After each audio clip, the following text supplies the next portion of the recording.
So this week I sat on two different webinars. One was for College Greenlight. If you don't have a College Greenlight account, I strongly suggest that you get one. They have a lot of really good resources for both counselors and students. So that's College Greenlight, and I put the link in the description below so you can easily navigate to their site, as well as College Horizons. And College Horizons is a really great program for Native American students.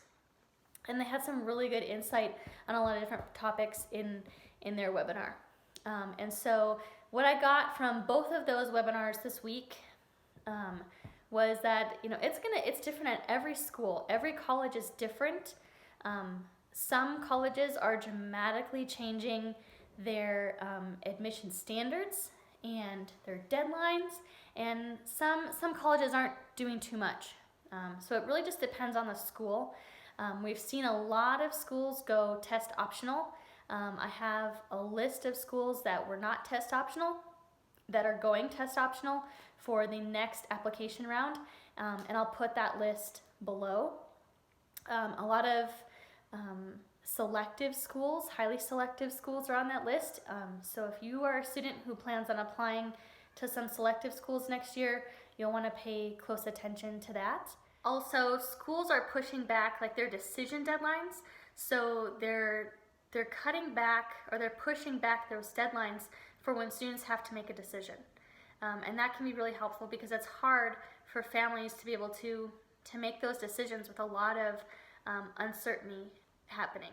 Also, what I got is admissions and financial aid at these institutions are still available. So if you have questions, I know it's a little unorthodox for the teenagers right now, but pick up your phone and call. If you have questions, people are still available to talk. A lot of colleges are going, they've set up chat where you can request to chat with someone.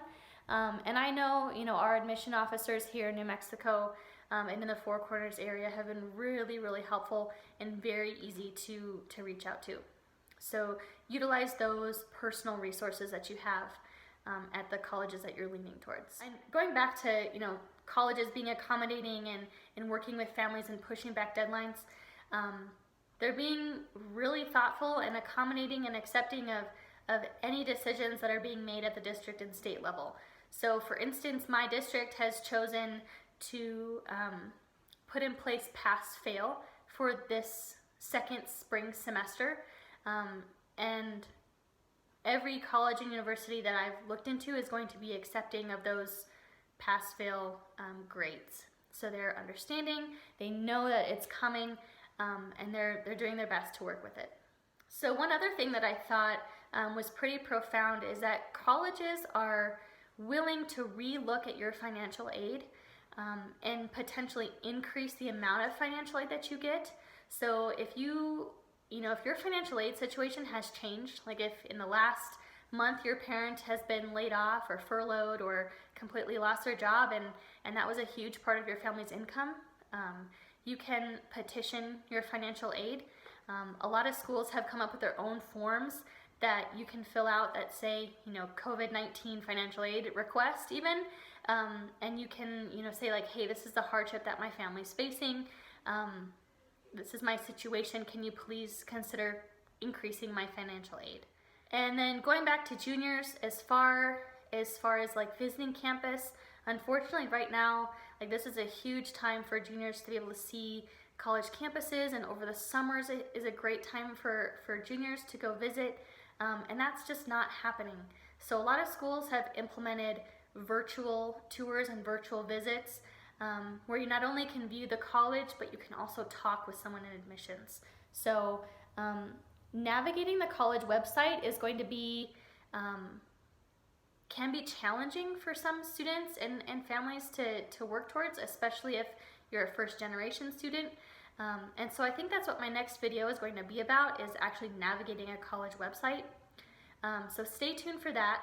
But if you can learn to navigate these college websites, you can find a lot of information that's necessary for you to do your research on different colleges to find a good fit for you.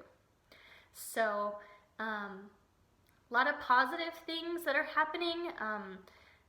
Higher ed is here for their students. They want you to be on their campuses. They look forward to having you on their campus. And they're doing a lot of great things to accommodate for our situation right now. So stay positive, continue researching and looking for colleges, and stay tuned for my video on navigating college websites. Thanks.